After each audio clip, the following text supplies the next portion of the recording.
पाकिस्तान में basically education पे हमारी अपनी कंट्री इन्वेस्ट नहीं करती, अपने लोगों पे हमारी अपनी कंट्री इन्वेस्ट नहीं करती, तो बाहर के लोग कैसे इन्वेस्ट करेंगे। अगर यही हम लोग इंडिया में देखें तो उनमें एजुकेशन में उनकी आईटी भी उनकी गवर्नमेंट बहुत ज़्यादा इन्वेस्ट करती है। हालांकि यहाँ पे हमारी कंट्री में जो है पॉलिटिकल इंस्टेबिलिटी बहुत ज़्यादा है, जिसकी वजह से अगर हम इंडिया में देखें, ठीक है, वहाँ पे एक सियासी हालात बहुत बेहतर हैं। तो अगर किसी मुल्क के सियासी हालात ही बेहतर नहीं होंगे तो इन्वेस्टर को कैसे यकीन होगा कि उसकी जो इन्वेस्टमेंट कर रहा है, ठीक है, वो उस पर अपना एक प्रॉफिट बना सकेगा। डिज़र्व या ना डिज़र्व करने वाली बात नहीं है। जब आपके अंदर से ही मतलब उसको पॉलिटिकली अच्छा नहीं समझा जाता, ठीक है, तो उसको बाहर कैसे लोग समझेंगे। ठीक है, कोई ऐसा मिनिस्टर होना चाहिए जो कि मतलब बाहर भी जो है ना हमें अच्छा रिप्रेजेंट कर सके। सलाम, नमस्ते, सत श्री अकाल। मैं हूँ सिद्रा हम आवाज़ के साथ। आज हम बात करेंगे गल्फ़ कंट्रीज़ कॉरपोरेशन की, जो कि पाकिस्तान में 28 बिलियन डॉलर्स और इंडिया में 200 बिलियन डॉलर्स इन्वेस्ट कर रहे हैं। जो कंट्रीज़ इंडिया में 200 बिलियन डॉलर्स इन्वेस्ट कर रही हैं वो सऊदीया और दुबई हैं, जो कि गल्फ़ कंट्रीज़ का ही हिस्सा है। मतलब कि इन्वेस्टमेंट के अंदर भी इतना बड़ा रेशियो का डिफरेंट नज़र आ रहा है हमें कि जो गल्फ़ कंट्रीज़ पूरी की पूरी पाकिस्तान में सिर्फ 28 बिलियन डॉलर्स इन्वेस्ट करने जा रही हैं, जबकि उन्हीं में से दो कंट्रीज़ दुबई और सऊदीया इंडिया के अंदर 200 बिलियन डॉलर्स इन्वेस्ट करने का सोच रही हैं। आइए जानते हैं पाकिस्तानी अवाम की राय कि पाकिस्तान के अंदर सिर्फ 28 बिलियन डॉलर्स और इंडिया के अंदर 200 बिलियन डॉलर्स क्यों।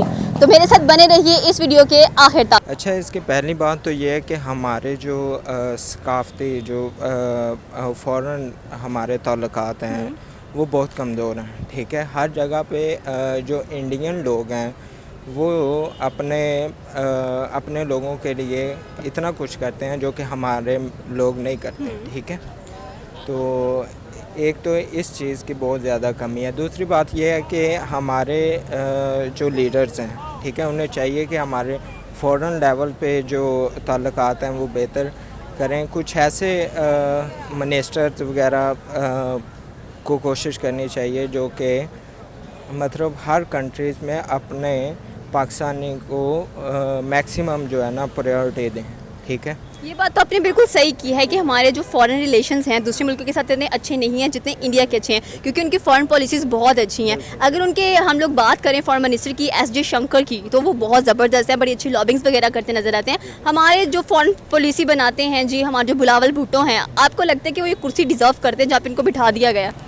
देखें, डिज़र्व या ना डिज़र्व करने वाली बात नहीं है। जब आपके अंदर से ही मतलब उसको पॉलिटिकली अच्छा नहीं समझा जाता, ठीक है, तो उसको बाहर कैसे लोग समझेंगे। ठीक है, कोई ऐसा मिनिस्टर होना चाहिए जो कि मतलब बाहर भी जो है ना हमें अच्छा रिप्रेजेंट कर सके।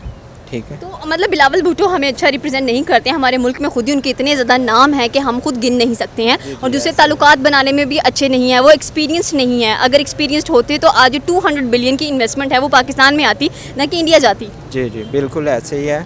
और दूसरी बात ये कि हमारा जो उनके साथ रिलेशन है वो बहुत अच्छा है, लेकिन हमें इसको मज़ीद बेहतर करना चाहिए। इस लेवल पे फ़ॉरेन मिनिस्टर के लेवल पे या फ़ॉरेन पॉलिसीज़ के हवाले से हमें और बेहतर करना चाहिए, ताकि जब भी कोई फ़ॉरेन लोग यहाँ पे आएँ तो उनको ये फ़ील ना हो कि हम ऐसे कंट्री में जा रहे हैं जहाँ सिक्योरिटी इशू हैं या कोई ऐसा मसला है। ठीक है, तो इस चीज़ को भी वो लोग बहुत ज़्यादा देखते हैं। ठीक है, तो ये चीज़ें काफ़ी मैटर करती हैं। अगर अच्छी इन्वेस्टमेंट होती है पाकिस्तान में, चले 28 बिलियन भी इन्वेस्ट कर रही हैं गल्फ़ कंट्रीज़ पाकिस्तान के अंदर, तो ये 28 बिलियन लगने वाला कहाँ पर है और कितनी इंप्रूवमेंट होगी आपके ख़्याल में पाकिस्तान के अंदर? देखें, ये मतलब इम्प्रूवमेंट होनी चाहिए। ठीक है, ये ना हो कि मिनिस्टर लेवल तक ही रह जाए। ठीक है, तो इसको आवाम के लिए डिफरेंट चीज़ों में मतलब डिफरेंट उनके इश्यूज़ में, ठीक है, जो भी उनके इश्यूज़ वगैरह हैं, यहाँ पे टेक्नोलॉजी का जो फुकदान है, ठीक है, उसको भी कम करने में मदद करें। ठीक है, तो ये चीज़ें बहुत मैटर करती हैं।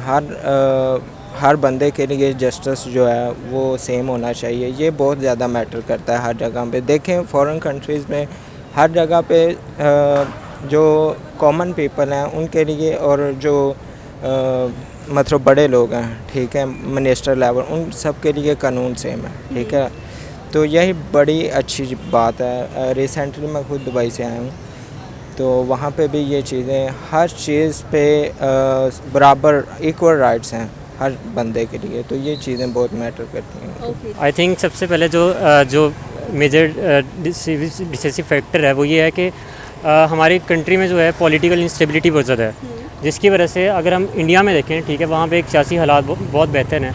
तो अगर किसी मुल्क के सियासी हालात ही बेहतर नहीं होंगे तो इन्वेस्टर को कैसे यकीन होगा कि उसकी जो इन्वेस्टमेंट कर रहा है, ठीक है, वो उस पर अपना एक प्रॉफिट बना सकेगा। तो सबसे पहले एक पॉलिटिकल इंस्टेबिलिटी है, और दूसरा मेरे ख्याल में एक इंडिया एक बिग मार्केट है, ठीक है, तो ऑब्वियसली उनकी आबादी 1 अरब है, तो जो इन्वेस्टर रहेगा वो जाहिर सी बात है उस मार्केट को टारगेट करेगा जिसकी आबादी ज़्यादा है, ताकि उसका अपना प्रॉफिट ज़्यादा कर सके। तो आई थिंक ये मेन रीज़न है। ये सारी की सारी जो गल्फ़ कंट्रीज़ है ये सारे मुस्लिम ममालिक हैं, ठीक है, एंड मुस्लिम ममालिक बहुत ज़्यादा इन्वेस्टमेंट कर रहे हैं इंडिया के अंदर, मतलब आने वाले दिनों में वो अपनी इकॉनमीज़ को बड़ा मजबूत बना रहे हैं। यही देखा जाए तो पाकिस्तान भी एक मुस्लिम ममालिक है, लेकिन यहाँ पर मुस्लिम जो है बहुत कम इन्वेस्ट करने में इंटरेस्टेड है।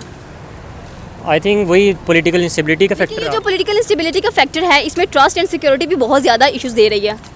जी वही ना, अगर एक गवर्नमेंट अपने मुद्दत पूरी नहीं करती 5 साल की, लेकिन अगर हम इंडिया में देखें तो उन्होंने अपने जो मौशी प्लान्स हैं, जो उनके इकोनॉमिक प्लान्स हैं, वो अगले 10-15 साल के उन्होंने बनाए हुए हैं।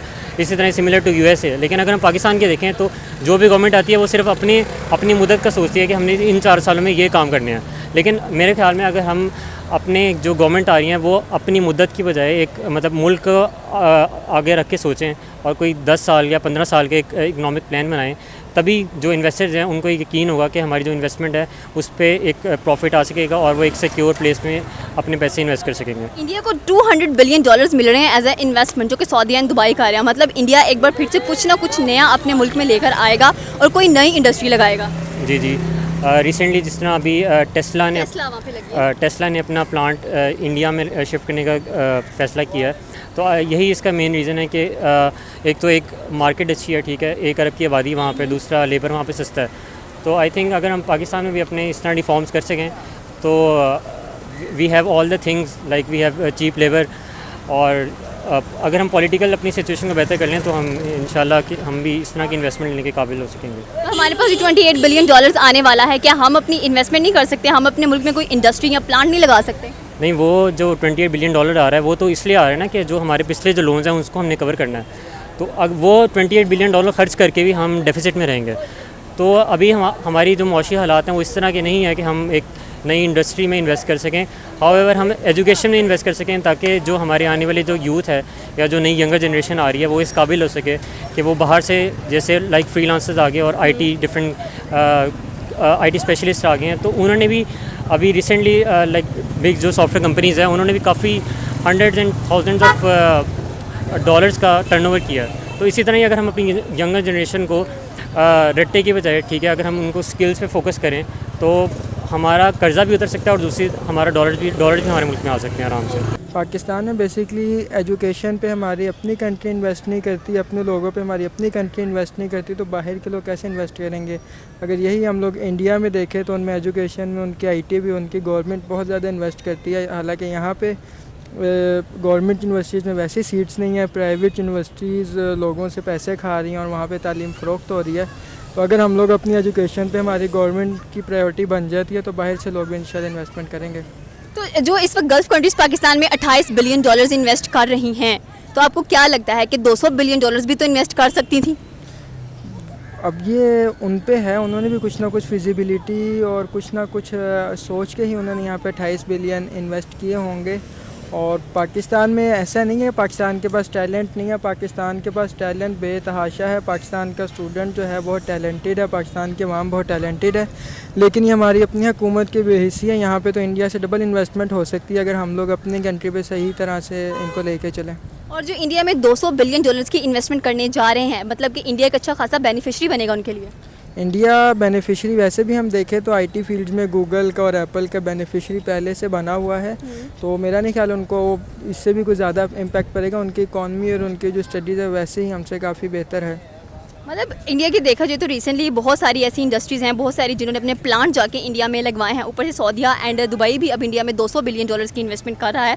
मतलब फिर से कोई नया प्रोजेक्ट, फिर से कोई नई इंडस्ट्री, फिर से कोई नया प्लांट लगेगा वहाँ पर। बिल्कुल ऐसे ही है। पाकिस्तान में देखें तो पाकिस्तान में तो वैसे ही जो लोग यहाँ पे पढ़े लिखे होते हैं, क्वालिफाइड होते हैं, वो यहाँ से बाहर जा रहे हैं, तो यहाँ पे इन्वेस्ट कौन करेगा? उनको बाहर जाके सस्ती लेबर मिल रही है।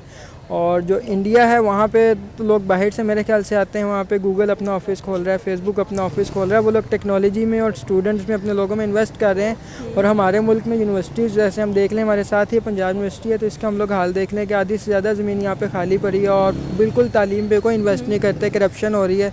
जब अपने आप पे हम लोग इन्वेस्ट नहीं करेंगे तो बाहर के लोग पागल हैं हम पे आके इन्वेस्टमेंट करें। ये बात आपने बिल्कुल सही किया है कि अगर इंडिया की आपने कहा कि एजुकेशन क्वालिटी बहुत अच्छी है एंड अपनी एजुकेशन पे काफ़ी अच्छा बजट लगाते हैं एंड तभी उनकी वजह से इन्वेस्टमेंट भी आती है। हमारी तो अपनी एजुकेशन की जो इन्वेस्टमेंट है वो जापान दे रहा होता है। बिल्कुल ऐसे ही। आप पाकिस्तान का जीडीपी देखें तो पाकिस्तान के मतलब हम दुनिया में जो सी मर्ज़ी कंट्री देख लें, बांग्लादेश तक को देख लें, जो हमारे बाद हम लोगों से अलहदा होकर बने, तो उनके भी जीडीपी का 5% एजुकेशन को जाता है। हालांकि जब हम अपनी कंट्री में देखते हैं तो जीडीपी का 1% मिलता है और उसमें से भी 50% जो है करप्शन हो जाती है। तो एजुकेशन पे बिल्कुल इन्वेस्टमेंट ही नहीं हो रही है। तो यहाँ से कैसे मतलब यहाँ पे लोग आके इन्वेस्ट करें? Thank you so much for opinion. कल हाफिज़। ये थी पाकिस्तानी अवाम की राय। आपकी अपनी क्या राय है आप हमें नीचे के कमेंट सेक्शन में बता सकते हैं। हमारे चैनल को सब्सक्राइब करना बिल्कुल मत भूलिएगा। तब तक के लिए अल्लाह हाफिज़।